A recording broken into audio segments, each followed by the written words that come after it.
అధికార పక్షం ప్రతిపక్షం ఉండేది ఓన్లీ వైఎస్ఆర్ కాంగ్రెస్ పార్టీని. 11 సీట్లు వచ్చినాయంటున్నారు. 40% ఓట్లు వచ్చినాయి అనేది ఏమన్నా మర్చిపోతున్నారా? 40% ఓట్లు వచ్చినాయి. 4 ఎంపీలు ఉన్నారు, 11 మంది ఎమ్మెల్యేలు ఉన్నారు. నిజంగా ఈ ప్రభుత్వానికి దమ్ము ఉంటే, ధైర్యం ఉంటే, ఈ ప్రభుత్వానికి ప్రజల గొంతు వినే ఉద్దేశం ఉంటే, నిజంగా నిజాయితీతో ప్రజల గొంతు వినే ఉద్దేశం ఉంటే వైఎస్ఆర్ కాంగ్రెస్ పార్టీకి ప్రతిపక్ష హోదా ఇవ్వాలా? లేకపోతే జగన్మోహన్ రెడ్డి గారికి 175 మంది ఎమ్మెల్యేల్లో ఒక ఎమ్మెల్యే మాదిరి నువ్వు కన్నా మైక్ ఇస్తే ఆయన చెప్పాలనుకున్నవి 2 నిమిషాలు నువ్వు మైక్ కట్ చేస్తే ఏం చెప్పగలడు?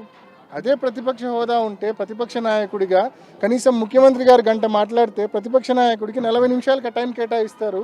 ఆయన ప్రజలకు సంబంధించిన సమస్యలు ప్రజల గొంతుగా అసెంబ్లీలో వినిపించే అవకాశం ఉంటుంది. ఒక ఎమ్మెల్యేగా వినిపిస్తే 2 నిమిషాలు కూడా సమయం మీరు వెంటనే బెల్లు కొట్టి కూర్చోబెడతారు. ఏం లాభం? దానివలన అసలు సమస్యలు అసెంబ్లీలో రిప్రజెంట్ చేసే అవకాశం కూడా ఉండదు. ఇది నిజంగా జగన్మోహన్ రెడ్డి గారిని అవమానం చేసినామని చంద్రబాబు నాయుడు గారు కానీ, స్పీకర్ కానీ, డిప్యూటీ స్పీకర్ గారు కానీ అనుకుంటున్నారు. కానీ ప్రజలను అవమానపరుస్తున్నారు వీళ్ళు. 40% మంది ఓట్లు వేసినారు వైఎస్ఆర్ కాంగ్రెస్ పార్టీకి.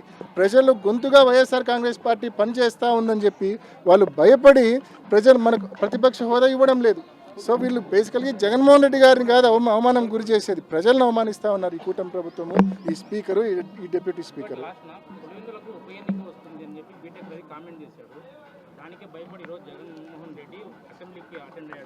స్పష్టంగా మీరు టీవీ కూడా చూసింటే ప్రతిపక్షాన్ని గుర్తించండి, ప్రజాస్వామ్యాన్ని కాపాడండి, ఈ అజెండాతోనే, ఈ నినాదంతోనే అసెంబ్లీలోకి వెళ్ళడం జరిగింది. ప్రతిపక్షాన్ని గుర్తించండి, ప్రజాస్వామ్యాన్ని కాపాడండి. మనమల్లా కోరేది ప్రతిపక్షాన్ని గుర్తించి ప్రతిపక్ష హోదా ఇమ్మని చెప్పి అడుగుతూ ఉన్నాం. ఇస్తే అసెంబ్లీకి జగన్మోహన్ రెడ్డి గారు ప్రతిపక్ష నాయకుడిగా పోతే వీళ్ళకి ఏ రకంగా సినిమా కనిపిస్తుందో అందరికీ తెలుసు. వీళ్ళకి ఏ రకంగా, ఎందుకంటే ఒక్క హామీ అమలు చేయలే. ఆయన మొదలు పెడితే ఇంకా వీళ్ళు సమాధానం చెప్పాల్సి వస్తుంది. వీళ్ళ దగ్గర సమాధానం ఉంటే కదా, అసలు ఆన్సర్ ఉంటే కదా వీళ్ళ దగ్గర. కేవలం అవి తప్పించుకోవడం కోసం ప్రతిపక్ష హోదా ఇవ్వకుండా ఈ మాదిరి బిహేవ్ చేస్తూ ఉన్నారు. అంతేకాకుండా నిజంగా ఉప ఎన్నిక అంతగా ముచ్చటపడితే ఇంత భయంకరమైన కూటమి గాలిలో కూడా 65,000 ఓట్ల తేడాతో ఆయన రవి అనే వ్యక్తి ఓడిపోయినాడు.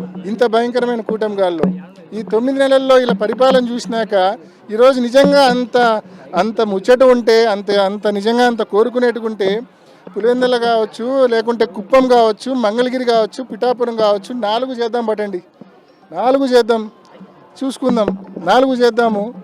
4 ఈ 9 నెలల ఈ ప్రభుత్వ పాలనకు రెఫరెండంగా, సూపర్ 6 అమలుకు రెఫరెండంగా ఎన్నికలని చెప్పి ప్రకటిద్దాం 4 నియోజకవర్గాల్లో. చూస్తాం మరి ప్రజలు ఏం తీర్పిస్తారు. ఊరికే కాకమ్మ కబుర్లు, దద్దమ్మ మాటలు నిజంగా మాట్లాడకూడదు. చేతనైతే గన పథకాలు అమలు చేయాలా, చేతనైతే ప్రతిపక్ష హోదా ఇచ్చి ప్రజల గొంతు వినాలా. ఇవేమీ చేయకుండా ఊరికే కల్లిబొల్లి మాటలు, టైంపాస్ మాటలు మాట్లాడకూడదు.